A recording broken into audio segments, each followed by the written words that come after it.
Je pense que maintenant toutes mes vidéos vont commencer par désolé mais j'ai pas d'idée d'intro. Non mais au final ça peut faire une intro pas mal moi je dis. Ou pas. Donc les anecdotes ça a l'air de franchement vous plaire. La saison 7 étant sortie, eh bien je vous propose une nouvelle vidéo. Cette fois sur les anecdotes de la saison 7. Allez on y go, dans la joie et la bonne humeur. On commence par un truc assez bateau mais l'épisode 7 est l'épisode le plus regardé de toute la série à la télévision.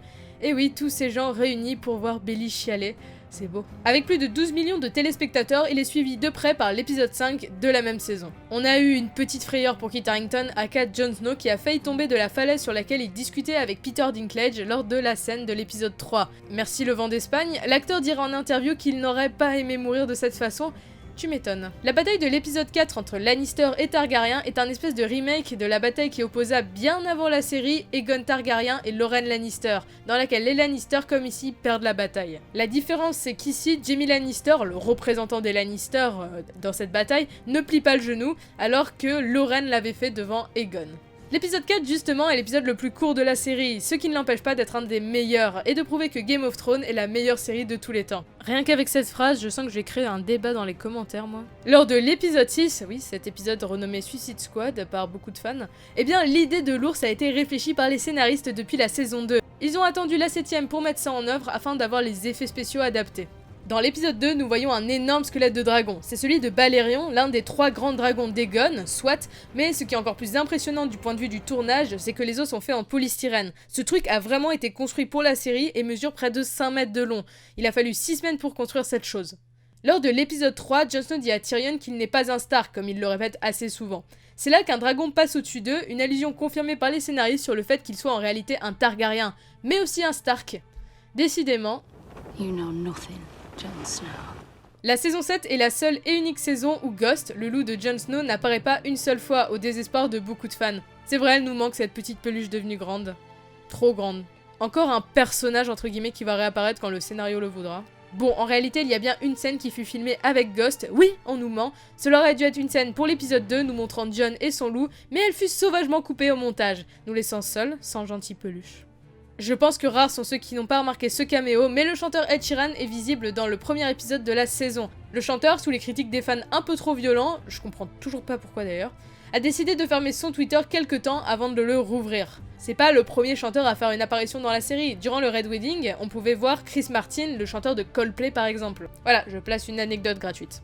Et un autre caméo beaucoup moins remarqué en France en tout cas, c'est pour les fans de baseball. On peut voir Noah Syndergaard. Attendez la fin de la vidéo pour m'assassiner à cause de la prononciation. Un joueur de baseball dans la bataille de l'épisode 4.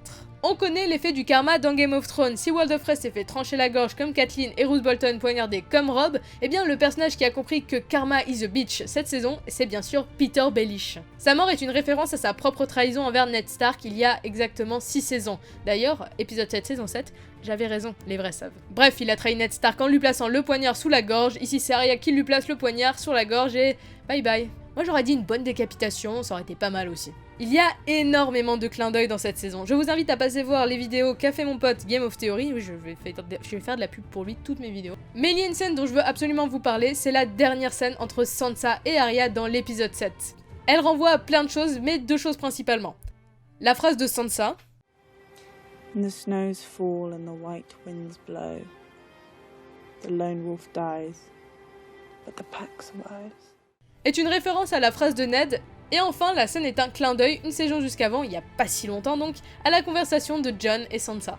Beaucoup de gens ont été troublés de la ressemblance entre Viserys et son frère Rhaegar dans la série. Les réalisateurs ont confirmé que c'est voulu, pour montrer que Viserys voulait ressembler à son frère, l'héritier au trône. C'est encore plus pour montrer que Viserys est quelqu'un de dérangé, sans personnalité. Nous sommes fort déçus par la réaction de Bran lors des retrouvailles avec ses sœurs, sûrement sa rancœur de savoir qu'Arya le battait à l'arc, mais sachez que c'est la toute première fois que l'on voit Bran et Sansa se parler dans la série.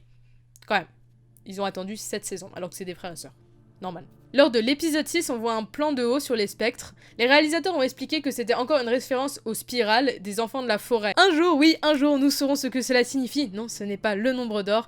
Mon prof de maths me tuerait s'il m'entendait, grand Dieu. Anecdote suivante. Et au suivant. Jon Snow est bien l'élu de la glace et du feu. On le voit dans les yeux de Drogon lors de l'épisode 5. Il caresse le dragon et si on est bien attentif, on peut voir de la glace et du feu dans l'œil du cracheur de feu. Il y a même un loup si on regarde bien, mais ça n'a pas vraiment été confirmé. Voilà.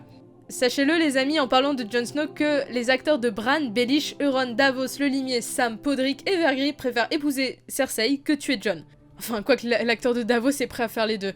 Même Pilou, l'acteur de Euron, ne veut pas tuer Jon Snow alors qu'il préfère les méchants aux gentils. Ou alors ils kiffent tous Cersei. C'est une idée. Fort-le-Vent, Castral Rock et Au Jardin sont apparus pour la première fois durant cette saison, ce qui veut dire qu'il n'y a plus que les Terres de l'Orage que nous n'avons jamais vues en tant que territoire des 7 couronnes. J'espère que Gendry deviendra seigneur d'Accalmie, comme ça on pourra juste voir cette belle ville. Aidan Gillen, l'acteur qui joue Peter Baelish, oui, vous allez finir par le savoir, vous inquiétez pas. Aidan, donc, après la mort de son personnage, a reçu 2 broches de l'oiseau moqueur de Littlefinger, une pour lui et une pour son fils. C'est trop mignon.